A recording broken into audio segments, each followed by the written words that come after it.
the way to go after Dr. King was assassinated? You know, anger. Some people call me Uncle Tom. You know, you don't.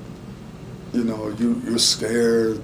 You know, we need to take vengeance. So there was, you know, some young people have been drinking. I mean, it was, and then people were anguished. I mean, people were sad. People were angry. I mean, it was just, you sort of had to be, you know, to be there just to feel all the different emotions that were going on. You know, people were crying. I mean, it was unbelievable. And so at that point in time, my view was that somebody had to, like, sort of have, I use the term, a level head. That somebody had to be thinking as opposed to just acting. And I guess at that moment in history, I was thinking, you know, and I had very specific ideas about what should happen and what shouldn't happen.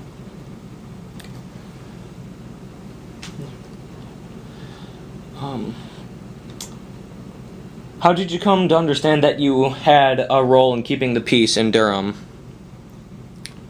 When people told me, I mean, you know, you're not. My first thought wasn't, let me keep the peace in Durham to keep the peace in Durham. My thought was, again, how do I keep people from getting killed, you know, unnecessarily? And I didn't see that anything was going to come out of it, you know, other than, you know, what happened in other cities where there was anger and looting and burning. But if you were to say, okay, what significant change came out of that, I don't know that you could come up with anything necessarily.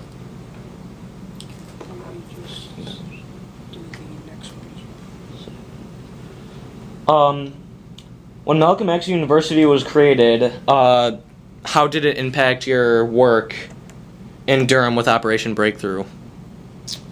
Well, actually, I had resigned from Breakthrough to organize Malcolm X Liberation University because a grant was being held up because of my association, and I actually think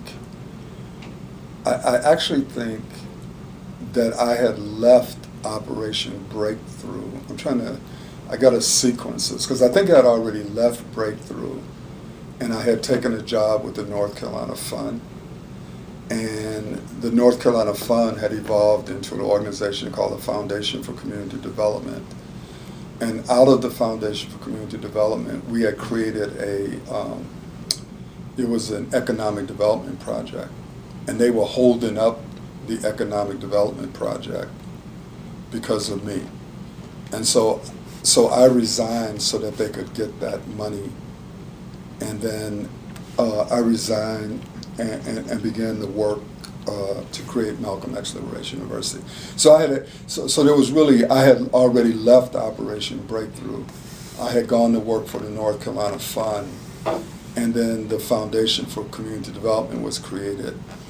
And so, you know, I left the I resigned my position to become the head of Malcolm X Liberation University.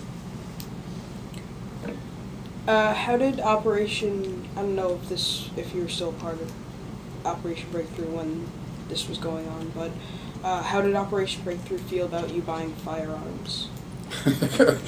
I wasn't a part of Breakthrough then. Yeah. I don't know that I asked anybody how they felt about it. I mean, it was legal. I mean, we bought rifles. You know, but you have to understand that what was happening is there were threats on my life. You know, and I was working all over the state of North Carolina, and whether being armed was going to change anything or not, I just felt like I had to arm myself. I mean, because there were constant threats on my life.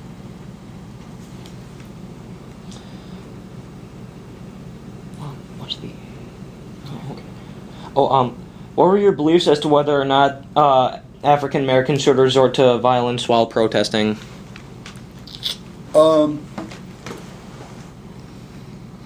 You know, all of the demonstrations that I led started out as as nonviolent protests. And in fact, the first time I was arrested was after the Orangeburg massacre, and we had a demonstration in downtown Durham, and then they turned the fire hoses on us, in part because we burned the governor of South Carolina in effigy on a tree. And so they turned the fire hoses on us, and then people started running, and as they were running, they started breaking out windows in downtown Durham. And I always used to carry a cane with me for demonstrations. And the reason I carried the cane actually was because sometimes when we would march, the Klan would be on one side of the street. And they used to have these big German Shepherd dogs. And so, you know, I had this cane with me that night, and one of the students from North Carolina Central that was part of the demonstration grabbed the cane from me and was breaking out windows as we were running to go back towards campus. And the police started beating them. And so I intervened, and I was charged with assault on a police officer. I was ultimately acquitted, but I had to stand trial for assault. So I never, ever led a demonstration that the initial idea was that this would be a violent demonstration. I never led anything like that. Okay, and finally, how were you and your friends personally affected by the riots in the civil rights movement?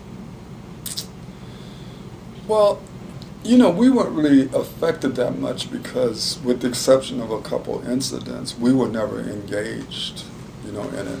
And I would separate the riots from the civil rights movement, because I think essentially the civil rights movement was a nonviolent movement. But what happened is the civil rights movement merged into the Black Power movement. That was you know, like a very different movement. But I think the people who saw themselves as being engaged in the civil rights movement were essentially nonviolent and operated more from Martin Luther King's philosophy of nonviolence. Younger people, and I was younger then, who didn't have the same level of commitment to nonviolence as a philosophy, but may have been committed to nonviolent demonstrations as a tactic because we didn't see that a violent demonstration was going to lead to anything. But I would say, I would put myself in the category. I wouldn't say that I had nonviolence as a philosophy like King would.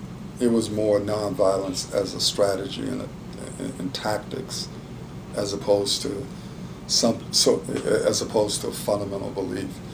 So because most of the riots actually occurred in the North and not in the South. And most of the riots, as they were called, were post-civil rights movement. It was sort of a different historical period. Okay, that's it.